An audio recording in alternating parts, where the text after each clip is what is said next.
Where's my goddamn latte? Ah!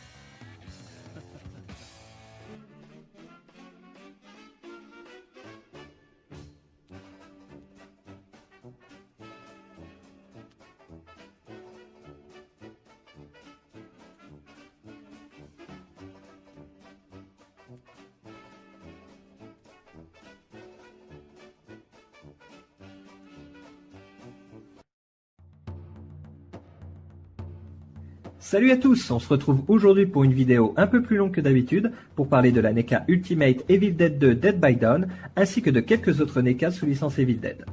D'ailleurs, n'hésitez pas à me dire dans les commentaires si le format vous plaît ou si vous préférez le format traditionnel un peu plus court. Revenons à nos bouts de plastique. Les NECA Ultimate, pour ceux qui l'ignorent, sont des recasts améliorés d'anciennes figurines maintenant épuisées.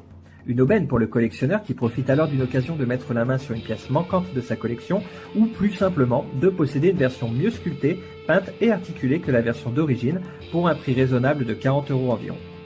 Il n'est pas forcément évident de rendre compte de la réussite plastique d'une figurine en photo ou en vidéo, mais je vous assure que cette Ultimate écrase la version d'origine en tout point. Bien sûr, le plus évident reste les articulations, qui ont vraiment subi un lifting bienvenu, mais la qualité de peinture et de sculpture n'est pas en reste. La figurine est bien entendu celle de Ash, interprétée par le talentueux Bruce Campbell, qui vient tout juste de fêter ses 59 ans et qui brille toujours par un charisme incroyable.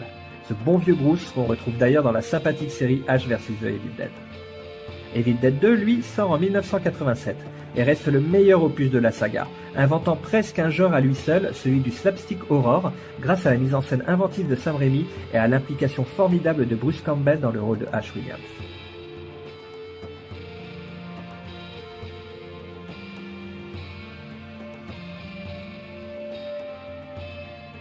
Ce qui frappe l'heureux propriétaire de cette NECA au sortir de la boîte, c'est le côté poisseux et humide de la tenue de Ash.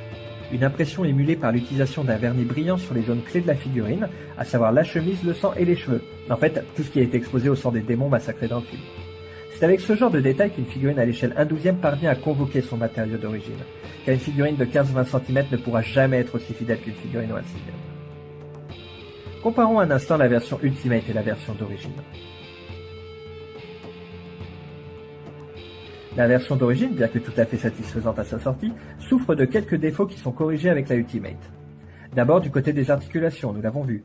Celles-ci sont dites en V pour les jambes et ne permettent pas vraiment d'obtenir une autre position que celle prévue lors de la conception en usine sans obtenir un effet de cassure assez disgracieux. Côté peinture, si le pantalon est un poil trop foncé et la chemise un peu terne, c'est surtout le visage de la figurine qui pêche un peu avec une carnation un peu pâle et des yeux victimes d'un eyeliner trop grossier. Le pantalon de la Ultimate propose une couleur un peu plus screen accurate et dispose d'une trame finement sculptée pour retranscrire le tissu épais du pantalon. On remarque que les articulations en V ont été remplacées par la norme actuelle des figurines de la marque NECA, bien plus fonctionnelle.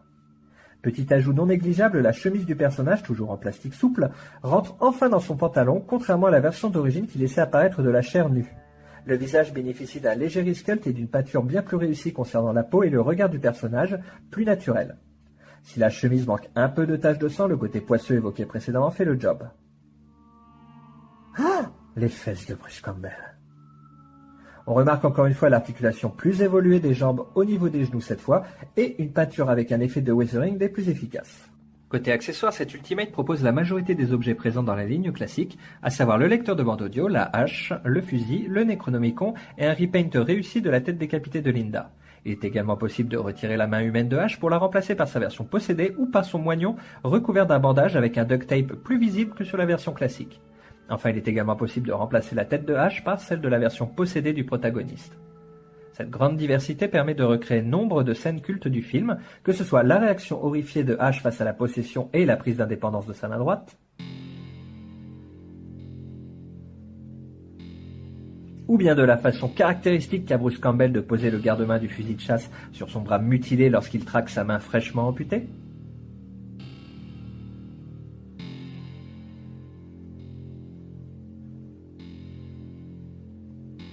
même de représenter Ash Williams transformé en monstrueuse créature démoniaque et luttant pour reprendre le contrôle de lui-même et épargner ses compagnons d'infortune. Les possibilités sont nombreuses et la figurine est magnifique dans sa catégorie, un must-have indispensable pour les fans de la licence.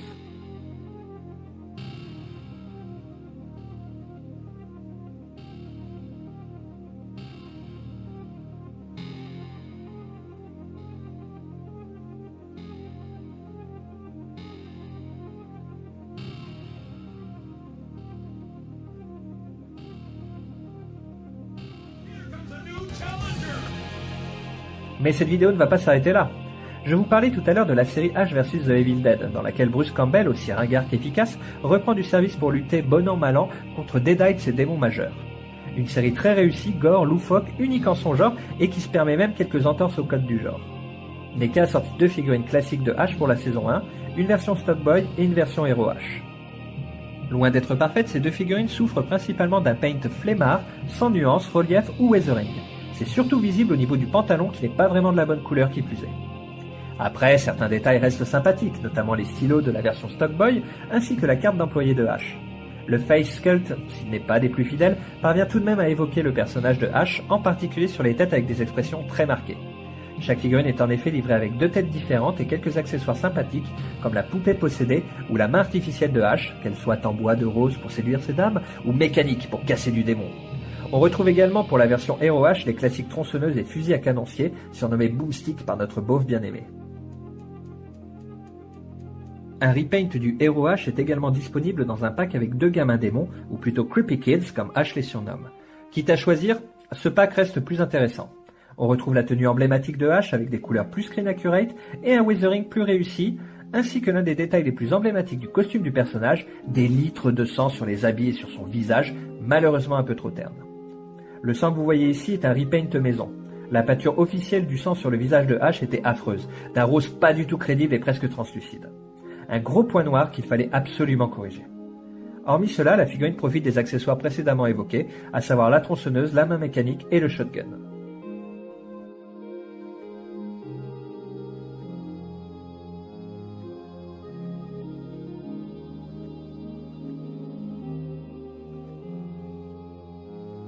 Cette figurine s'accompagne de 2 Creepy Kids, un gros plus pour ce pack car rares sont les personnages de ce gabarit. Apparemment, il semblerait que cela soit un recast du corps du jeune Jason Voorhees, avec une toute nouvelle tête des plus réussies, notamment du côté des orbites, qui ne sont pas simplement peints en noir, mais qui sont réellement creusés à travers le crâne de ces 2 démons. Les 2 visages sont différents, ce qui reste appréciable. Le weathering est cette fois plus réussi, avec une sorte de liquide noirâtre et poisseux qui recouvre le corps des 2 gamins démoniaques. Enfin, il existe une dernière figurine que je ne vous montre pas en vidéo, tant il est impossible de la faire tenir debout. Il s'agit du démon Heligos, au design formidable à la Guillermo del Toro, avec une animation de sa bouche en différé de celle de son corps. La sculpture et la peinture sont très réussies, y compris le sang et les plaies suintantes, mais les articulations quasi inexistantes sont d'un autre âge, et j'ai dû adapter un socle à maquette Gundam pour exposer cette figurine. Voilà, j'espère que cette vidéo vous a plu. Si c'est le cas, faites-le moi savoir, et d'ici là, collectionnez plus, toujours plus.